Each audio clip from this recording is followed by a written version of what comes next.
Hey guys, how you doing? Sorry for the horrible background, but I'm just waiting for a customer here, so I figured I would put this little informative video together because I think it's definitely something that needs to get out, and I haven't ever seen anybody discuss this before. So, I've been talking to a lot of insurance agents and brokers about the importance of having um, policies that are being sold to their customers and having education in place so that the policies that are being sold can in turn have better coverage limits and levels for the individual who is purchasing said policy.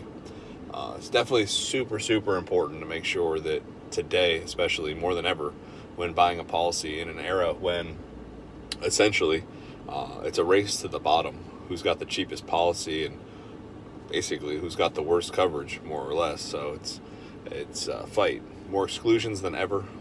There's more limits, there's more caps, and just coverages are getting denied based off of limitations and certain contractual line items that are essentially holding a lot of claims back from where they should be. Back when the industry started years ago, it was a lot easier to process claims, far less exclusions, far less line items that are essentially getting argued about. It was a lot easier to do our jobs as contractors. Today, I just want to talk about how important it is for you as a homeowner. This video is really for homeowners and insurance agents and brokers on the importance of making sure that homeowners, when purchasing a house, being that they have to have insurance before they can close, are able to have a policy that covers them for what can happen when they walk into the house. It's happening more and more constantly for us to walk into a project and meet with an adjuster, and the adjuster to tell the homeowner that they don't have any coverage, or that there is a water damage exclusion, or there's a cap, or there's a mold exclusion, or a cap on mold, or something else that essentially eliminates coverage for the homeowner where they would have normally had it. This never happened, and this is happening because somebody explained it to me as the Geico philosophy. Essentially, Geico started coming out before this started happening. Geico was before pre-Geico. Companies were promoting the best coverage, who would have your back, who would cover you when things went bad. Geico started promoting, we can beat anyone's price. We'll save you money on your homeowner's insurance, save you money on your auto insurance, save you money. And the Gecko was born. The Gecko essentially ruined the insurance industry for homeowners and other individuals that, other industries that essentially have insurance coverages through those things, because the industry has taken a turn to compete, which happens, and they are all at a race to the bottom. Who can sell the cheapest policy to the most individuals? It's a numbers game now, whereas it used to be customers were members and customers were taken care of. Adjusters would be able to come out to a loss and essentially help their clients through the loss. Nowadays, we've had to, that's how public adjusters were born, if you will, in a sense. Not necessarily the exact reason they were born, but it's one big reason that there's a need for the public adjusters, is because the fact that a lot of times there's undereducated adjusters that are essentially going around, and you need to have an educated adjuster on your claim, because so many times you really have to look for the right areas of coverage to make sure that your customers and clients are covered. And as a contractor, especially in my state, I can't read someone's coverage levels legally.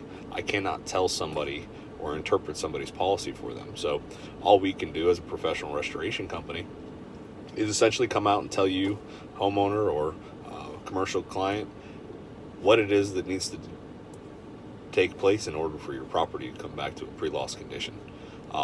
That's all we can do. We can't discuss or negotiate or argue with the insurance companies. We can't fight for you on a legal level, and we can't negotiate numbers. We can definitely represent you, and we do represent you, and essentially we are your best interest in the claim. But it goes so much farther beyond that. So veering off track and coming back to the point of this video, we need to make sure that we educate everybody in the importance of buying a quality homeowner's insurance policy, so that when you do have to call me,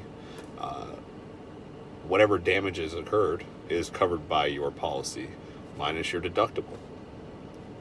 I do not want to keep walking into people's houses seeing people with damages and no coverage, even though they're paying a monthly premium for their insurance policy. So these are real issues, and we want to help you get through it. So if you have any questions in regards to insurance and what type of coverages might be good to have, we can refer you to a couple great insurance agents and some lawyers in the area that are willing to work with you and look at your policy and tell you where you might be missing.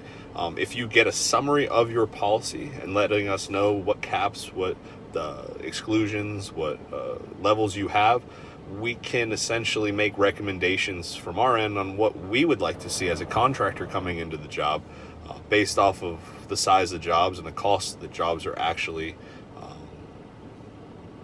getting up to, essentially, when we do this work. So making sure that you're covered for the amount of money that we would need to have when we come out to do the repairs is important. Needless to say, if you have any questions, you will post it. But we just want to make sure that everybody understands the importance of having a quality insurance and not just buying the cheapest one that they can get. Make sure you have no exclusions. Make sure you have no caps. If you're doing mold coverage, which you should always have, I personally would recommend that you have $20,000 of coverage per 1,500 square foot originally, and then for every additional 1,000 square foot of property, I would say to add on a $10,000 additional coverage for mold coverage. So 2,500 square foot house would be essentially $30,000 of coverage, so on and so forth. $40,000 of coverage for 3,500 square foot.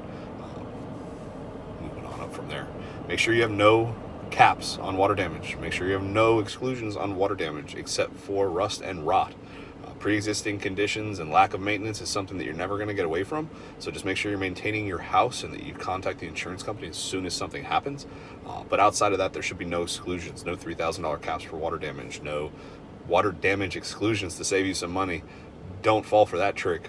Buy a policy that counts, buy a policy that matters. I hope this video helps. And let us know what you want to hear about in the industry, whether it's about restoration, construction, or basically how to be a better homeowner and take care of your property.